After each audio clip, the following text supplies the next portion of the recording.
Welcome, everyone, to this completely unnecessary podcast for Tuesday, November 15th, 2022. I'm Pat Contry. Ian cannot be here this week, but in his place is my pal, and yours, hopefully, Alex Fasciani. Hi! Insert cheering noise here. Alex of Super Beer Brothers fame, the Chilluminati podcast, which is fantastic, and other stuff, and Pokemon stuff that I don't understand because I'm an old man. Yeah.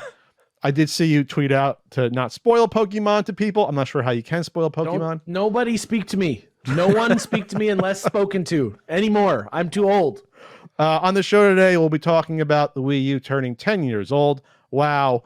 The Atari 50th anniversary release, 5s and 0s, as we like to do in the CU podcast, and more. Twitter descends into hell. Alex, how was your weekend? Excellent weekend. I had a great weekend. It was kind of crazy, though. My family was in from Hawaii, who I haven't seen in longer than it even seems because of the pandemic. Extended family? Yeah. They have relatives in Hawaii, and they're all here. And amazingly, somehow also, that one video gamer company where I work raised like $100,000 to fight dementia at Indieland this weekend. Oh, wrong one. Damn it. Sorry about that. I hit the wrong button. Sorry.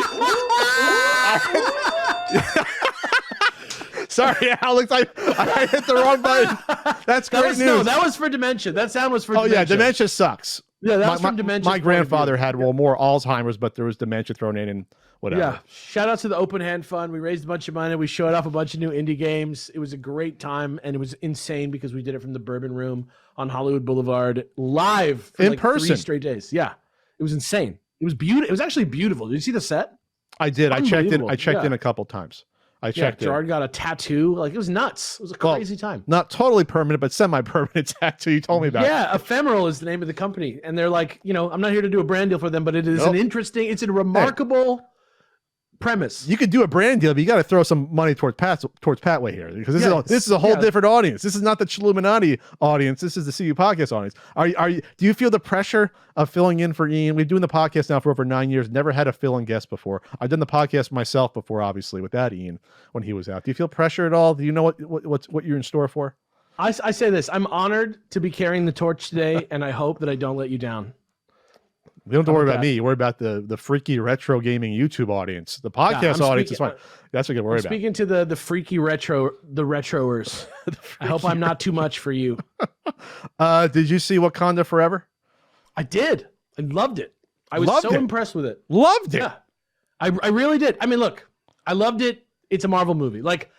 I don't have high expectations going into the theater ever. I'm not trying to really open my mind super far in the Marvel movies, but as I was walking out, I was with a friend of mine, and he said something which I thought was very astute, which was like, wow, there was like a character arc in there, Yeah.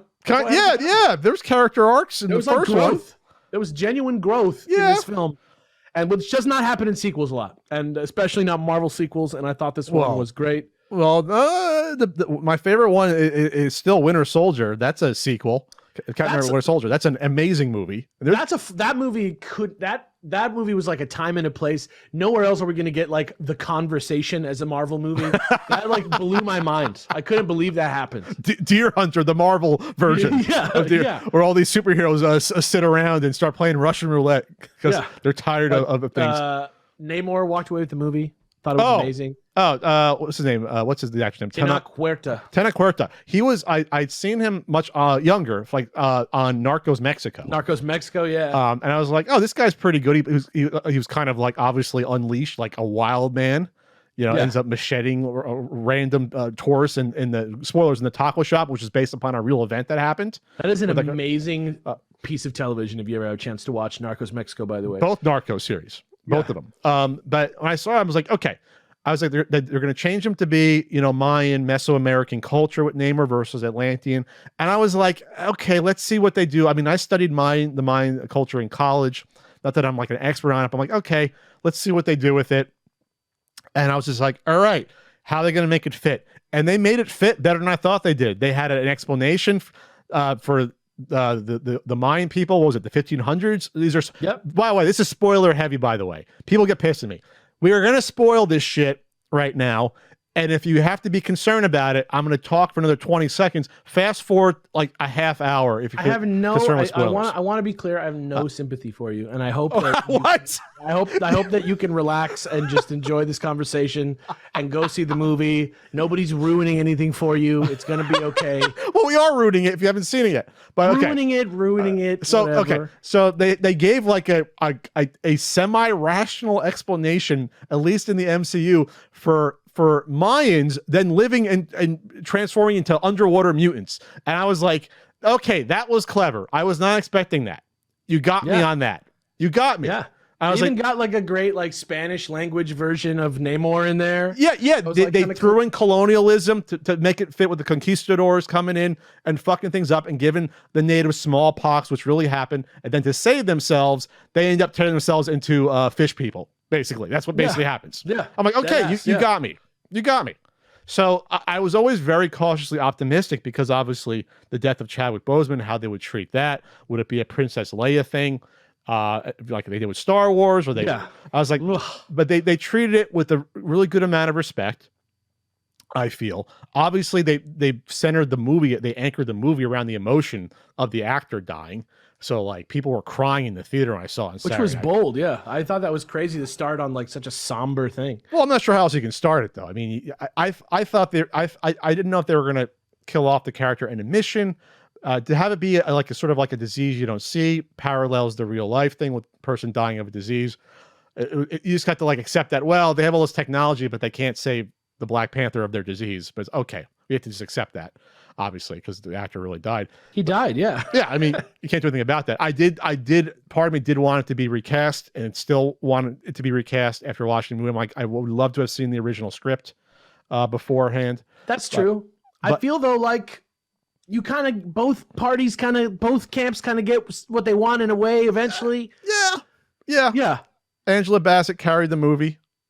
I think. Yeah, she and Tenoch Huerta, like literally the two monarchs. It was so like awesome in that way. I was very disappointed. I thought it was too cheap to kill off her character after Chadwick Boseman died. It's like you really need to kill off the entire family almost. I'm like, I think I would rather have seen her stuck around.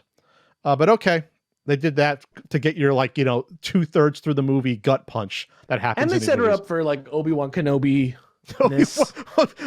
Angela Bassett Kenobi is going to show. She did. She literally did. She was like, use the Force. She really did. You got the Killmonger cameo, which was nice. That kind of shocked people probably. Yeah. I was like, oh, okay. She's thinking like Killmonger now about just getting revenge. And the dead ass mutant like dog whistle. Dog whistle. I'm a mutant. It's like, okay.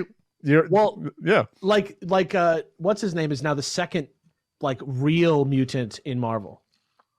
We had Miss Marvel, and now we have like Namor confirmed to be a X gene ass mutant. Oh, the original mutant, because he's been alive for 500 years. Yeah, so I mean, so far as we know, he is the oldest one we know about. Yeah, and I forget if they retconned it in the actual Marvel comics. I don't remember. Apocalypse is older for sure, and there's others, but like Namor is like the first mutant, like the two non-mutants he is at least. Like the OG in the comics at least. He was appeared in Marvel Comics number 1 and 38. So I mean it's 38 or 39, I always forget. With him and the android Human Torch. But it's such a great character that I really for the rights to him was I think it was a Universal who also have the Hulk rights still to this day. Yes, and somehow they reverted back, or I forget if it was Fantastic Four with that. I forget, but either way, that's why you couldn't see him up to this point. But it's such a great character because it really is. It's not a villain character. It's just I'm protecting my people, and we're talking about going to war with humans over trashing the ocean. 70, 80 years ago. So it's like, like a really poignant thing. Imagine reading about that in the 40s and you're like, this isn't a thing we do. We're not harming the oceans. And it's like, no, we're fucking up the oceans like way more than we should be nowadays with a giant island of plastic that we can eat. It's like the size of like Texas. Yeah. It's like an evil fortress. It's so bad.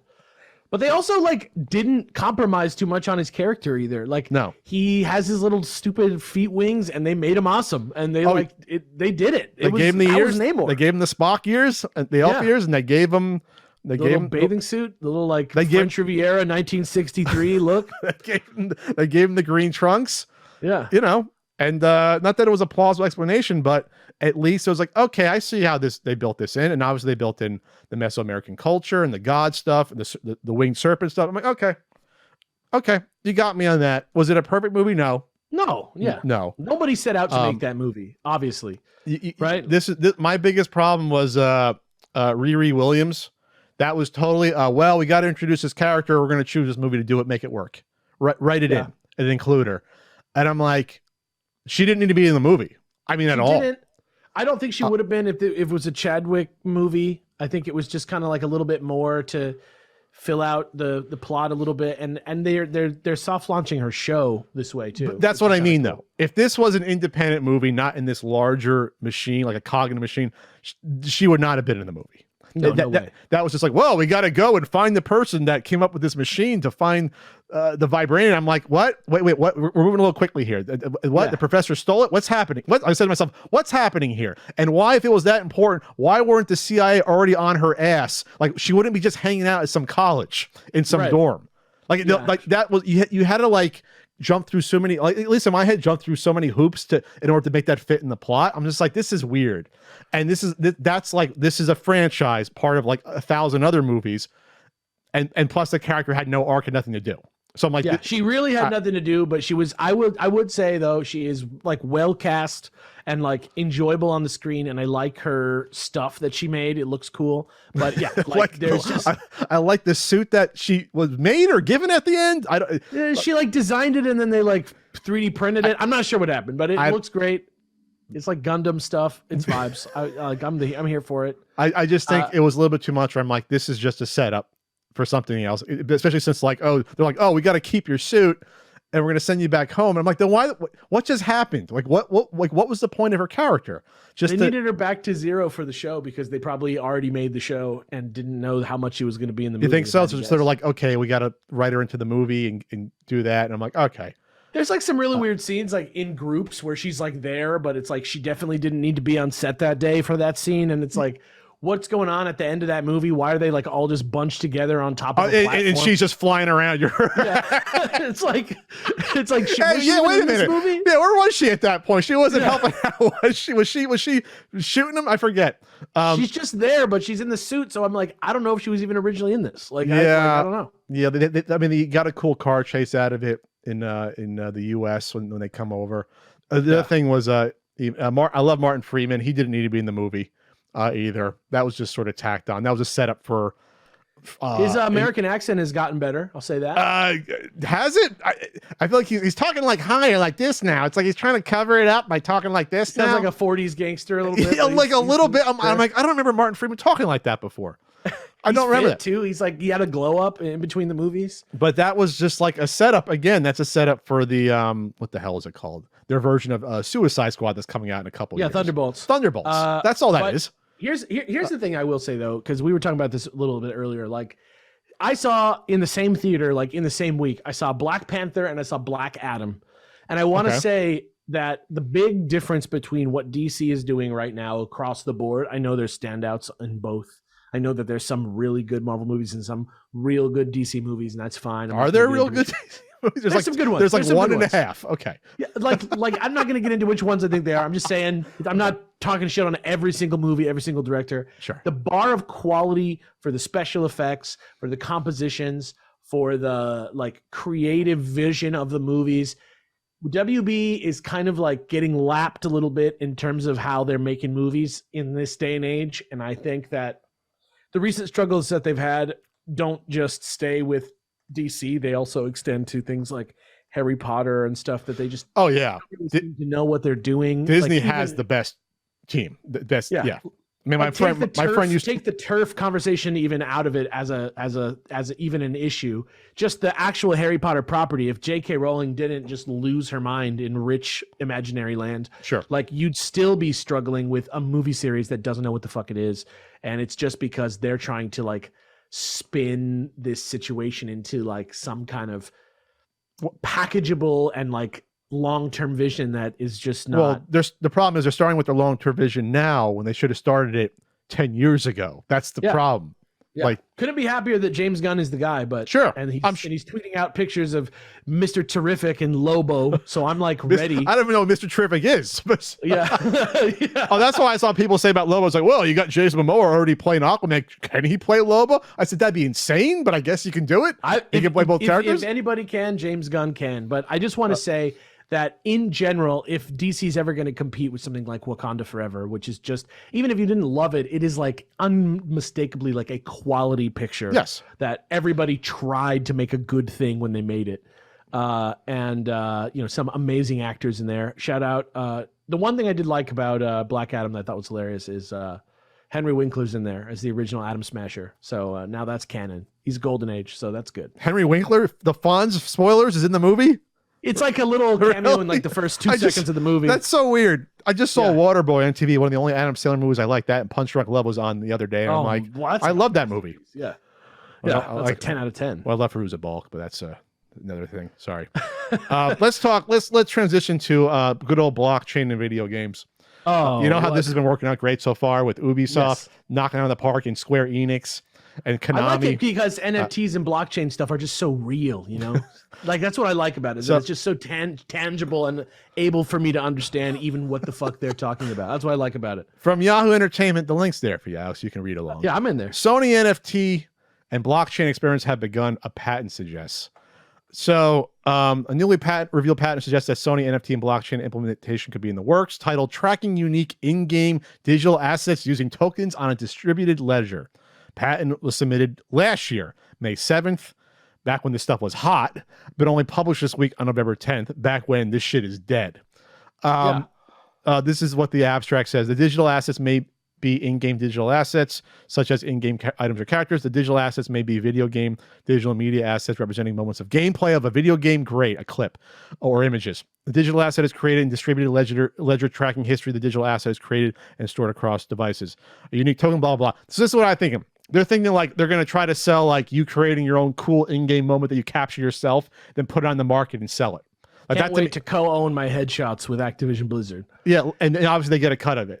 I mean, Ian always had at the point when we talk about this stuff was there's nothing that you could not, there's nothing in the history of video games that you need the NFT for, because a lot of this stuff has already been previously done with owning your own digital character, weapons and artifacts. Like, you don't need this shit, but it's them trying to force the ecosystem on it. Like, that's what it is. That's it. There's no, I know everything about it, NFTs. I'm not ignorant to it at all. I know what it is. I know, it's really not actually that complicated what an NFT is. If you just read an article about it, right? There is nothing about it that in any way makes any sense, why we would implement it. There's no, I am the devil's advocate. I am that guy. When people hate something, that's my number one reason why I want to experience it for myself. There is no justification for NFTs. And let me tell you something. I think you're bearing the lead here actually a little bit with the thing about the thing that it was registered in 2021 in May and is only being published now. FTX, there is no way that after what has happened with FTX that there is going to be movement on this ever again. And anybody, and you mark my words right now, if you're listening to this, write them down. Captains of industry that listen to the Completely Unnecessary podcast, write them down. If you choose NFTs, you are choosing loss. You're just throwing money into a hole. I don't know if anybody's ever going to get rich off NFTs ever again. You mean ever? Even like a one-off, even like quote unquote the blue chip NFTs, like the Yacht 8 clubs and CryptoPunks. It's over. It's over. Alex Fasciani declared the death November 15th, 2022. You had a good year and a half run NFTs, but it's done. I'm calling this with the accuracy and confidence of whoever the fuck said we crossed 8 billion humans today. Okay. NFTs are dead. Same day that we crossed 8 billion humans. I didn't even see this about this PlayStation Stars thing where Sony had to come out. They were digital collectibles and they had to say they weren't NFTs. We missed this. What was this shit? So PlayStation Stars is the loyalty program that they have. And they give you missions and things to do with yourself, and then they give you points for buying games and buying certain games, or if you buy deals or you play certain games on certain times, you earn stuff for your shelf. Okay. And it's just kind of like achievements for buying and shopping and consuming. Yeah. It's like, how many games did you buy? Oh, here's a reward. Like, you reach the achievement. You can buy like a Sackboy that goes on your shelf.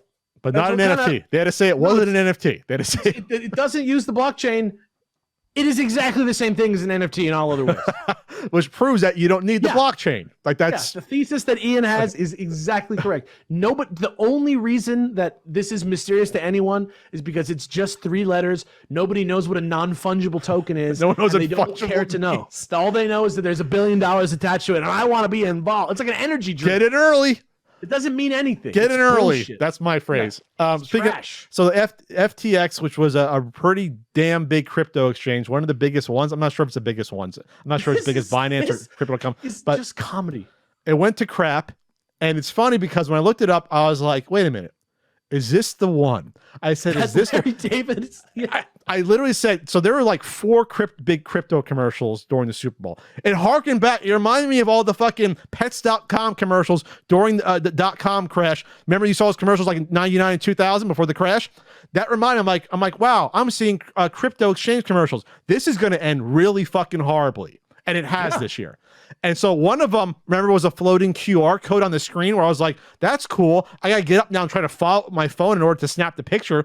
But there was the one with like creepy young LeBron James. And then there was one humorous, very well done commercial with Larry David as a person throughout time poo-pooing all these inventions from like Edison and the light bulb, coffee, like the fork, all these, and a very humorous commercial. And at the end, the guy goes, "Oh, FTX, it's an exchange that's very secure. You can buy and trade crypto." And Larry David goes, "Nah, I don't see it happening." And we were laughing because we're like, "Wow, Larry's actually right. This is going to fail crypto." And when is it going to happen? Well, it's happened in the past week. Yeah. It's happened in the past. Not even a year. Not even a year. He said something in there like he's like, and I'm never wrong. He I said I'm never wrong about these things. That's what he said. About the wheel, democracy, and the Constitution. Yeah. So it failed miserably. They were over leveraged, and the guy allegedly who was running it was using the consumer funds, the customer funds on other shit. And so like if you want to take out money, the money's not there anymore because the money's being used for something. So it's I don't want to get into like a lot of it, but it just shows you what a failed experiment this whole thing has been with blockchain and how it's just all about being human greed over everything else. And all the utility, we're going to make our own crypto city in the middle of nowhere on an island. We're going to do all this and that. And it's like, no, dude, this is about just getting rich. That's the problem is people look at this shit and they think that somebody who has this much money must have like figured it out. It's the same thing with fucking Elon Musk in general. Sure. Just like, they're like, how could he possibly be an absolute moron if he has that much money? And it's like, the world becomes like 30 times more hilarious and 30 times more just soul-crushingly depressing once you realize that everyone is as out of it as you are. No one has anything that, like, nobody has any idea what they're doing, and you're basically just the comedian from Watchmen. A lot of people fail upward, including rich people, especially people that were one of my favorite expressions.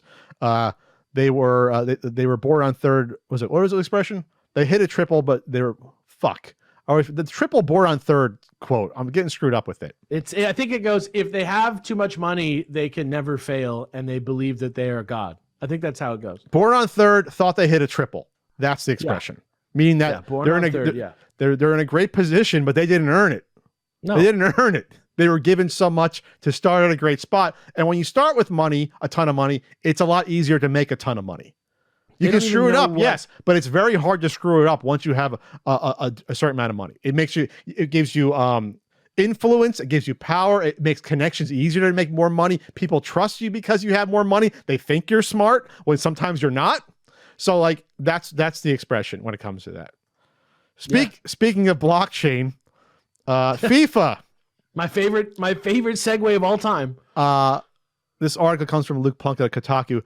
I love how Kotaku doesn't care anymore about their headlines and violence. They're just talking mad shit. Yeah. FIFA announces entire range of nightmarish blockchain World Cup games. The byline is what losing EA's blockbuster series does to a motherfucker. So yes, so EA and FIFA cannot come to terms going forward. That was a big thing we talked about a few months ago. So it's going to run out in like a year or two. I forget when it's running out. Right. But yeah, the partnership is over. They had it for 30 years, the partnership. So now you're going to see a lot of just garbage, I guess, FIFA games on your phone, I guess. You're going to see them blockchain games, and they're going to try to... FIFA wants their money. There's a new documentary out on Netflix about how corrupt it used to be. Remember the guy was taking down the guy that had FIFA like 5-6 years ago? Yeah. You look at the history of FIFA, it's not pretty. And so this, I don't know. I don't have a lot to say about this, Alex, but it's just ridiculous. The game's called AI League. Like, we're done. Like, we're out. Like, get out of here. Like, look at these things. There's no creative inspiration behind them. They look like Gumball. It's not like Gumball is a cartoon from 12 years ago. Like, let's cut the shit. Nobody's going to buy this. Well, the only people that you're going to get addicted to this are like the only people that are going to spend money on it is if they fall for it. Well, if they think they can get into the ecosystem early, get in early, and you can get your what is it, Gumball character NFTs. Yeah. Their fucking plan is probably just to send like a water bottle and some headphones to some idiot on Instagram who fucking plays FIFA, and that's what it's going to be. That's their fucking marketing plan, and it's going to sell like enough money maybe to save their asses until they can figure out what video game company they can go crawling back to, because pretty much the FIFA the game is the brand for most of the world. Sure. And that's gone now. So what do they got? A corruption scandal and the one tournament that happens every 4 years. Which is going to happen. It starts up this week, actually. In Qatar. USA, in Qatar, where it's going to be 180 degrees. Good place to hold it. There's nothing shady's going to happen at all, for sure. No, nothing at all there. Yeah. So that's the one game that's going to happen. There's a Roblox tie-in. I'm not even going to click that link to see what's happening. Then there's going to be another game called FIFA World Cup Qatar 2022 in the Upland Metaverse. I don't know about the Upland Metaverse. I don't know its business. I don't know what they do. But you can buy and sell virtual properties there. Now you can collect official FIFA World Cup digital assets, including legendary video highlights of the tournament. So I love the NBA. And when this stuff was hot, when people didn't quite know what the hell an NFT was, April of like last year or March, on the official ESPN show, they were pushing the NBA Top Shot, virtual fucking card packs for NFTs where you get video clips with NBA players. I mean, bench players, but pushing this. And I'm like, I was watching this. I'm like, how is this legal? Like, how much is ESPN getting paid to promote this? They did it for like a week where players were like, hey, I got this card. It's now worth $5,000 or $10,000. This was on ESPN pushing NFT. I honestly couldn't believe it that they got away with it at the time. There's so much money. It's just dirty money. It's like it's insane. It's insane. It's like as bad as the mafia running Vegas for like 50 years. You think so? It's NFTs are up there in the year and a half. The amount of money that's probably already changed hands has probably eclipsed the entire history of Las Vegas. Well, yeah, because you're talking about buying and selling hundreds of billions of dollars in NFTs and cryptos. Like it's insane. Yeah, it's insane. And the fact that the metaverse has gotten somehow looped into NFTs now, like perfectly together as like the two dumbass made up things that don't exist. Like it's so fun. Like Phil Spencer had the quote of the year when he called the metaverse a poorly made video game that nobody wants to play. Yeah, and they're already trying to backtrack off of what is it, Meta? Facebook changed their name to Meta because their Facebook name is fucking toxic as hell because of all the stuff that happened and all the fake news stuff and the election stuff. So they changed the Meta. They pump in billions of dollars and just realize no one wants this shit. And it's like, wow, thanks again. Are you really that intelligent? The person running Facebook, you just blew all this money, and everyone's telling you like this is a horrible idea to invest all this money into VR and into the metaverse. Like, what are you doing? Let's go back to video games for a second. This was alerted on Twitter. I don't have who alerted me. I'm sorry. But this has happened at least one other time where it was reported. It's a giant thing on the gaming subreddit. From It's Gonna Be Me, MEI, my local mall has a Game Boy Pokemon cart vending machine. Instead of like Fritos and Lifesavers, you have what are probably 99.9% bootleg Pokemon Game Boy Advance and Game Boy carts and little baggies. No doubt in my mind. the AliExpress, specialty. The fact that it says press selection for price already gives the game away. Is this where we're at? I guess that's where we're at. I mean, I remember going to the mall and they had, remember the cart set up in the middle of the mall? They probably still have them. They had the cart set up. I remember in the mid 2000s, like 2003, 4, when you saw back then the Super Joy, like, the NES clones that were illegal. I'm like, well, this is interesting.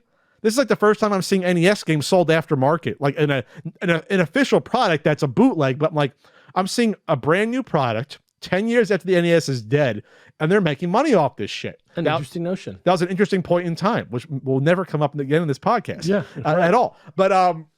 But this is that version of that now, because now it's a connection of, well, I like bootleg shit, individual, and people like Pokemon. But if you go on AliExpress, you can buy this shit for probably $3 each. This shit, $4 or $5 each, or get them bulk sent. So they're probably selling for $25-$30, I'm guessing. That's my guess. They sell for like $40, $50 loose new, right? Maybe more, $70. Probably like the actual games. I'll look up Pokemon Blue. Like as an uncynical, like if I'm trying to imagine myself as an uncynical Gen Z or millennial or like late millennial type of person who hasn't stared into the void at the center of video games and lost all sense of joy in my life, right? Like Pokemon is the one that makes me think of being a kid, and it would be delightful. It's carefully chosen here to be a delight to run into this at the mall for the precise reason that somebody's going to take a picture of it. And if somebody sees this who's not me or Pat Contry, they're going to look at it and they're going to say, I love Pokemon. I grew up with it. This? Yeah, I used to have that. I threw out my Pokemon Yellow. I want to go see the Pokemon vending machine. Yeah. And so, props to whoever made this shitty product. Are you saying this is a marketing ploy to do this? So they talk about on the podcast to get people to go to that mall? Is that what you're saying? It's a backdoor integration? Is that what you're saying? I'm just saying the marketing on this is killer. Like the fact that they chose Pokemon only, and it's like every Pokemon game, it's like made to be a Reddit post more than it's like they're gonna sell out. Like they want to make a splash with this and be the people that have the Pokemon vending machine, and I'm sure they're going to sell plenty. I just think they realize they can make money because it's for for the Zoomers and the younger millennials like yourself. This is the stuff you grew up with. This is stuff you love, and you probably don't. Unlike crazy people like me, most people toss out and don't want to. They don't think about their retro games once they become an adult. Then 20 years later, like, oh my god, I see this, like you said, in the mall, and they're gonna. I don't think this is an advertisement for them because we don't know what mall this is even in. I'm not saying like the mall's doing this. I'm just saying like whoever put this machine in the mall is doing like really made a good like it would be different if in there was like I don't know, Mega Man Battle Network and like Dynasty Warriors, some Legend of Zelda game or Super Mario. It's like some much more like niche kind of esoteric stuff than like Pokemon, which just immediately makes an impression, right? You're like, oh, Pokemon on the original hardware, that's so cool. Which is a demographic that does exist out there, as we'll talk about later. I promise. Do you know where you can find some authentic products? UltimateNintendo.com. That's where you can go. You can get the RBI baseball stickers, new old stock, certain NES and Super Nintendo guidebooks there. Alex, might have an article. Going on. That's true. If you like what I do here, you're gonna be. It's gonna be exactly what you expect. Yeah. And then we have enamel pins. CU podcast. No Alex pin yet. That's in the future. And then I'll be on Twitch Wednesday, twitch.tv/CountryCode, the best of the retro TV commercials. I want to get Alex to show up one time. And I'm on Cameo, which no one uses anymore. But I do a shout out every once in a while. Cameo.com/PatCountry. Do you say whatever they ask you to say? Yeah, for the most part, unless it's like weird, I'll just ignore it. Or if they literally want me to send feet pics or video, I'm like, no. That's happened like twice. The Master System's better than the NES. We like say stuff like that. Yeah, I've kind of done that stuff. But I literally listening to the Lonely Gamer podcast. Like, when you do that stuff, I literally had some. I think she was a woman say, I love to get a video of your feet. And then I didn't reply or said like, oh no. They said, LOL, just kidding. I'm like, no, you're never kidding. You're never kidding. You're throwing out the reel and seeing what's gonna bite. That's what happens. That's what happens there. I'm so against all communication on the internet. You picked a great profession. I don't want anybody to. You should be. You should again. be like a food critic out in the middle of like North Dakota, or like you really don't need the internet. You're 100% correct. I should be that. You could probably retire. You could probably buy a house for 30,000, retire, and do that. I'm in the New Yorker. I'm the New Yorker food critic. Give me that. Harper's Bazaar. Take me there. Speaking of a future N64 guidebook, which we kind of weren't. Simcopter 64, which was known to exist in some fashion. The hottest game of 97. The port of Simcopter, which came out. I never played Simcopter. I don't know if you did. Part of this. I have played it like in my life. It didn't look like this exactly when I played it. Part of the sim craze of the mid to late 90s. Once you get to like SimCity 2000, you get Sim Ant, you get Sim Earth. You know, you get all these sim games that came out. Sim Tower, that was one. And you had Simcopter. So I knew this was coming down the line. And it's cool news. So I'm not sure this is the final version that was shown at trade shows. I didn't read the entire article, but one of the prototypes got released. So that's cool. That's cool. Yeah. Wow. Okay. So it's from 97. It was announced in May of 97, and it's just a direct port. But the build is the E3 build, maybe? Yeah, so like this was in magazines. There's pictures from, let's see, what was at Nintendo Space World in 97. So I guess there's at least one version, more than one version that's out there. It's very early, according to the article, and it just looks like it's like almost like a proof of concept to prove that you could maybe do the Simcopter gameplay on an N64. And which honestly would be sick. Like, I love Pilot Wings. This is kind of the same vibe. And they said this is more story-based level initial structure than the free-form one from the game it was ported from. So probably to keep the scope in line, because it is an N64 game. It's not a PC game.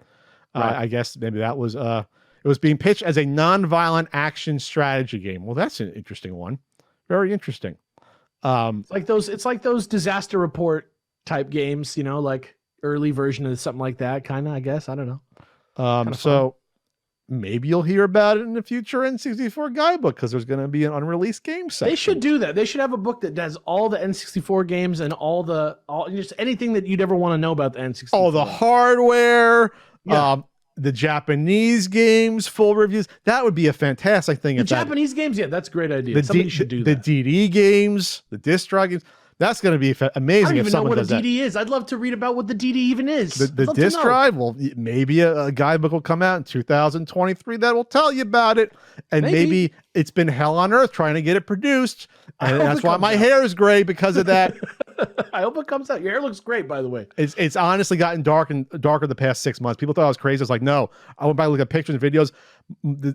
Now that my hair is a stress level indicator, that's how I'm going to live my life, Alex. If my hair starts getting grayer, I'm going to cut shit out, because I'm very vain and narcissistic when it comes out. I'm like, well, hair's getting grayer. I'm working too hard, too much stress. And that's this is not solid Pat. This is punished Pat. Yes. Yeah. Venom Pat. While we're talking about Nintendo here, they're refusing to repair consoles if you're rude to staff.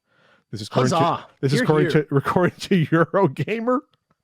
Pip pip tut tut. Hell yeah. From Tom Phillips, deputy editor of Eurogamer. Eurogamer is always very solid for news on stuff. Yeah, shout outs to Eurogamer for legacy quality. Nintendo of Japan has updated its terms and conditions to allow its customer service staff to refuse repair requests if faced with harassment.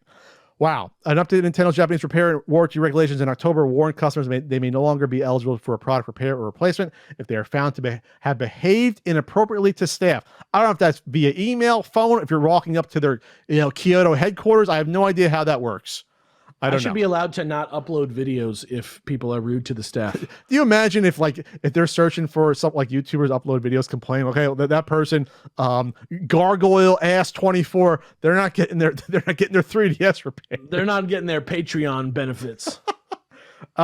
Someone asked, does this go against laws and regulations for warranties? And it's like, yeah, probably.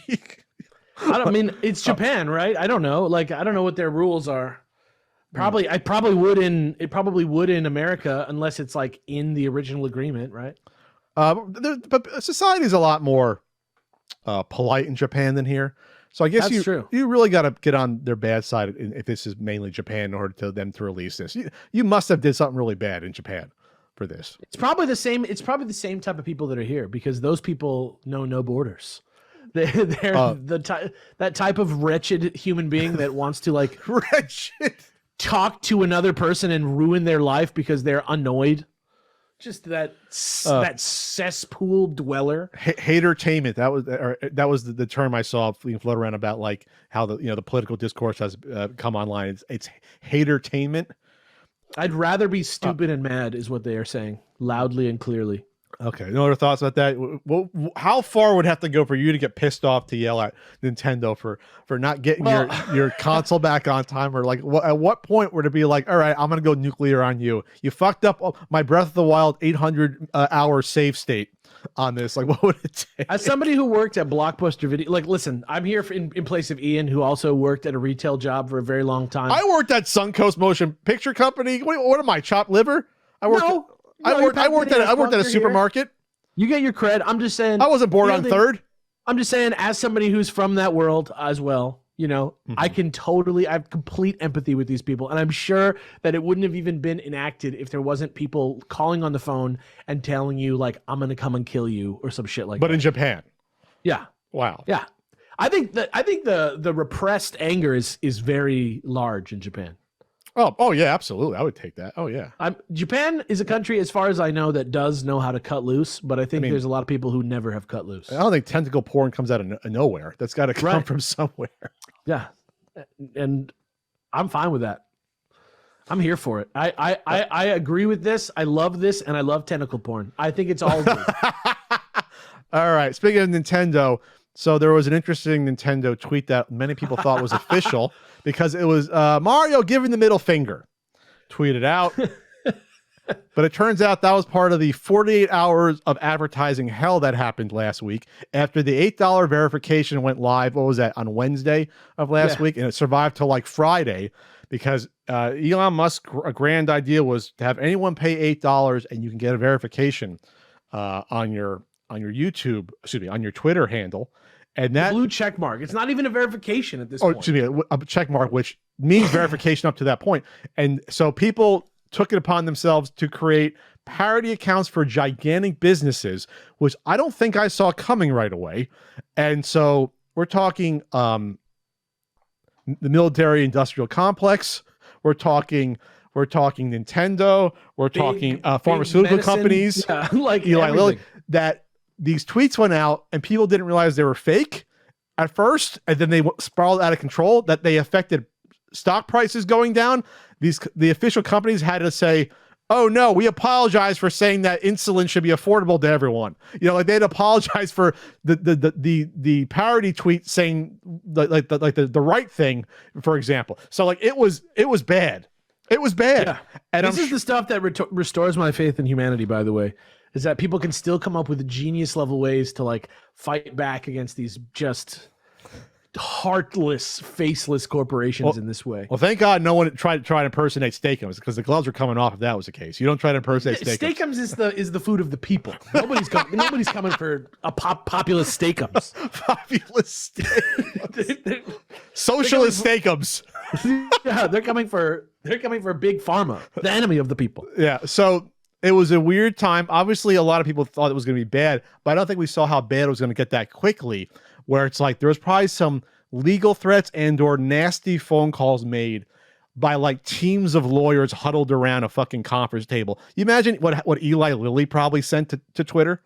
Like a gigantic pharmaceutical company when they saw that go out. Oh my God. I would be like litigious as fuck. Like I would be like sending them like severed bird heads. I don't know what the hell Twitter. Severed pieces of whatever animal they experimented on in the basement. Heaps with no heads. Yeah. So I don't know where Twitter is going to go from here. Someone asked on a voicemail, which I'm not going to play today, about like, are you going to leave Twitter? So, no, this is entertaining as ever.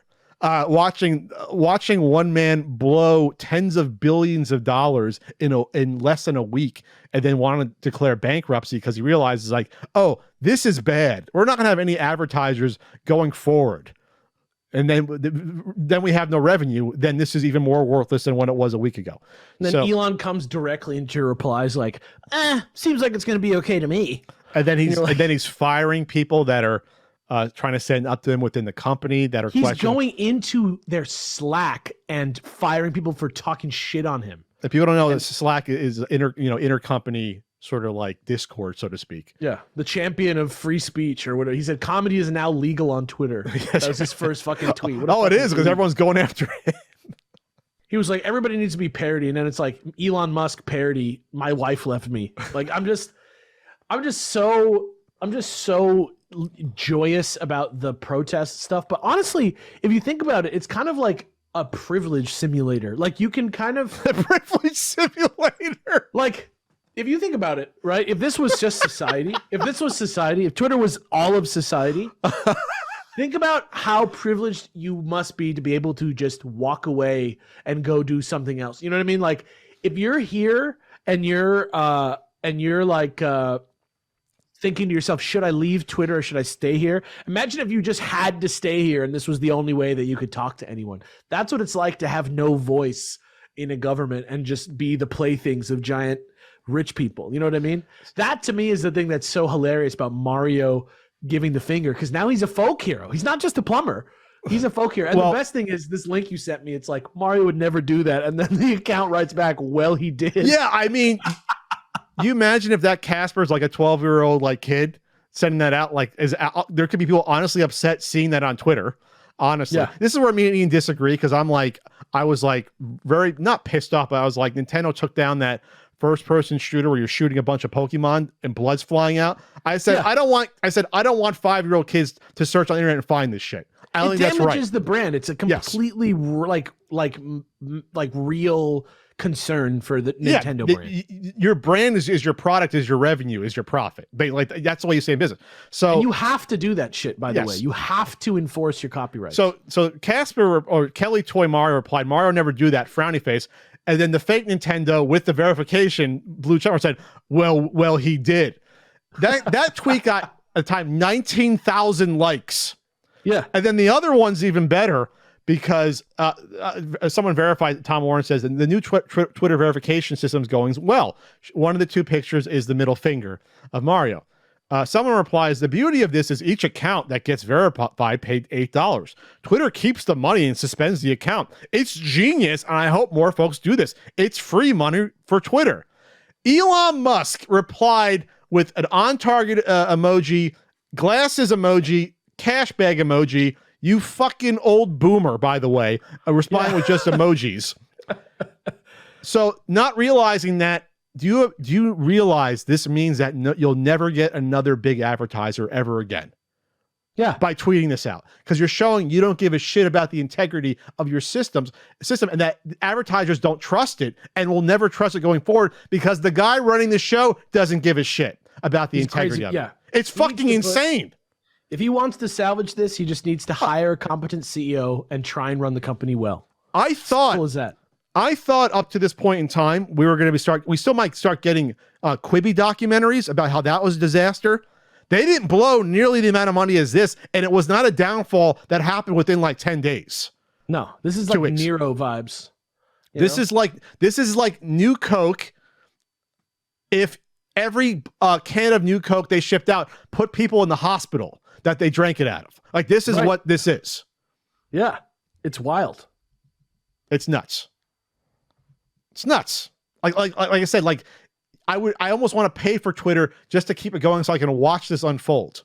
Like it's that entertaining. I don't even think you should pay. I think the most punk rock thing you can fucking do is just stay on Twitter and try and use it. Well, someone said they were starting to just block every advertiser they saw to kill the impression rate of advertisers. Yeah, I mean, go for it. Like, honestly, I hope Twitter is able to get advertisers, and I hope that the reason they're able to get them is because Twitter gets its act together. Because honestly, the level that it is important to like artists and journalists and people in countries that are trying to organize revolutions against dictators and things like that. The Arab Spring is when it blew up, when people started using it back, when was that, 2008 or 9? That's when I said to myself, I think I tweeted time, this is like interesting. This is like Twitter's coming out party. Egypt was a big one too. Yeah. There was one there's a couple revolutions that were like on Twitter. Sure. And now it's like, normal. Like, how do you get news about a school shooting? How do you get news about anything that's happening? It's usually through Twitter if you are somebody in my age range. You know what I mean? Sure. Like there's a level of pure just sociopathy that is so just a total lack of empathy that you can see in the way that he is running this company. And it's just so that's so insane. antisocial personality disorder. I didn't know that's what another name for it was. Yeah, it's literally a social network run by somebody with antisocial personality disorder. Oh, it's interesting. It's the most ironic thing that I can think of. Interesting. Yeah. All right. Well, that was our very long intro, a little bit long than usual, but you can talk, I can talk. Let's go on to the main topic. This is how we transition.